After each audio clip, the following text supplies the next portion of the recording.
I'm sure you see the headlines. The Conservatives have taken a Liberal stronghold in Toronto St. Paul's. So how did this happen, and how do these by-elections work? Well, you're in the right place. Welcome to another episode of Canada Explained.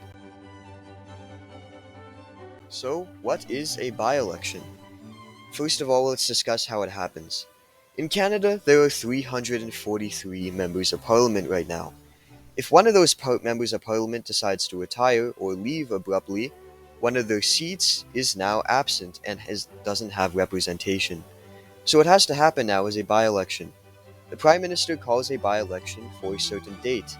What this means is that an election will take place in a singular riding where an MP is not present. Parties will run various candidates in order to occupy the seat.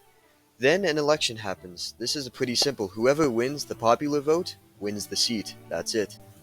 So, now you know how by-elections work and how simple they are. What do they represent in Canadian politics? Well, the recent by-election in Toronto St. Paul's took place in what was a stronghold for Justin Trudeau's current government. Toronto has been key to why he keeps winning elections. A by-election took place here that showed his opposition, the Conservatives, narrowly winning. This was seen as a referendum on his government and a sign of things to come in the upcoming election next year.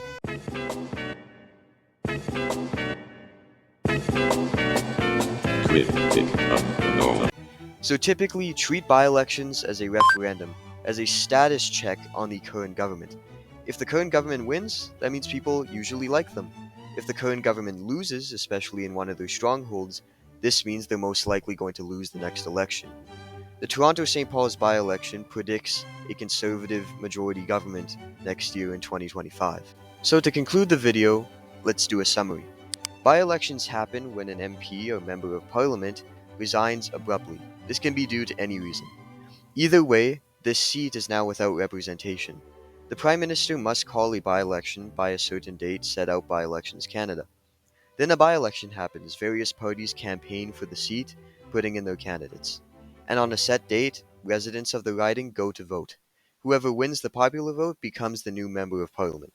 These elections are seen as a temperature check on the current government and are likely to not change how government actually functions. But yeah, if you're into this stuff, please consider subscribing. I'll have more in-depth political analysis. I just thought it was a good time to discuss how by-elections work since they're quite impactful.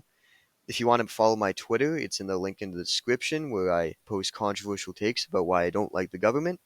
But yeah, I hope you guys have a great day, and bye.